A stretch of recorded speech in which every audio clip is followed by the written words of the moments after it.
So at SafetyWorks in general, we've been adapting and building our online training range over the past few months. We had been starting to do that anyway, but certainly with COVID that intensified.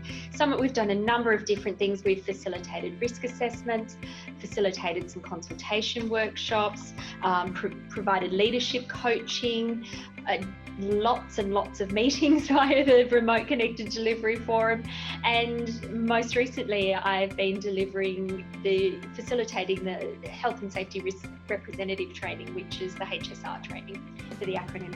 So there's both 5-day courses and we've got a refresher, a 1-day course coming up as well.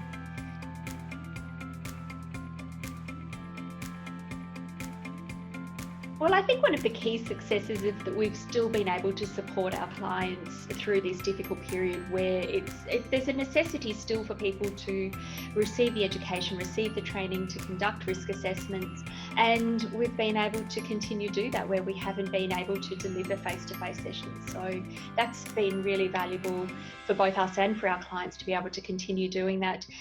It's also allowed to bring groups together who, even outside of this environment, are challenged by geographical distance. So I have one client who has branches from Newcastle, Upper Hunter, mid-north coast, all the way out to Western New South Wales. So it's been able to bring those people together into training in one session where normally they would have had to travel long distances or do the training separately from each other. So that's been really valuable for them.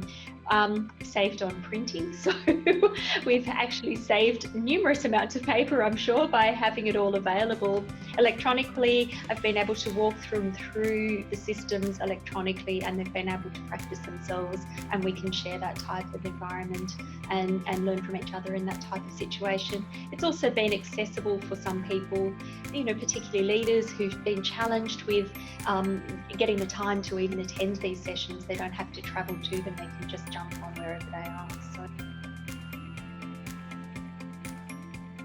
Screen time can be quite fatiguing, so spending that quantity of time in front of the screen and to stay focused on people through that virtual environment can be challenging. So it needs to manage those fatigue levels and to take lots of breaks and to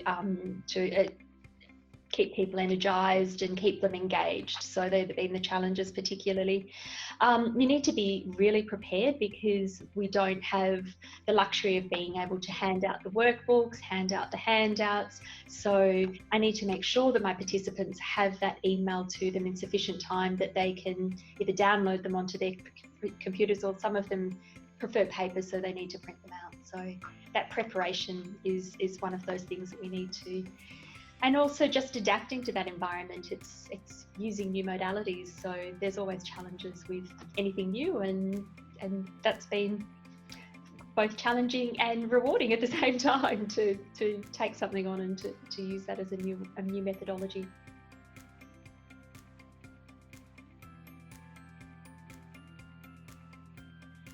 Preparation is key. So being prepared, having everything, your resources already, practicing. So in order to prepare, myself and colleagues, we practiced doing some components of the sessions before we did that with clients and with participants, so that we got a sense of what it would be like and able to utilize all functionality that was available through these modalities that we hadn't used in its entirety before.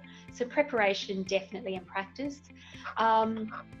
Probably making sure that we use everything that's available through the technology to engage people in activities. So having the breakout rooms in Zoom is one of them, putting up the whiteboard and getting them to brainstorm things and to record it, and then they can see it so that they can follow along what it is that you're doing, making eye contact with people on the screen, bringing them into the conversation so they know that they're still part of it, that they don't feel that they're being left out. And then the other one is learning to read the room, because as I said before, it is a fatiguing thing to continuing to look at the screen, and you don't get those same non-verbal cues as you do when people are there physically in front of you and in the room. So you need to learn how to see that on the screen and to see when their eyes are starting to glaze over and that they just can't concentrate anymore, and that we need to either get up and do a stretch or go for a walk around the room or take a break.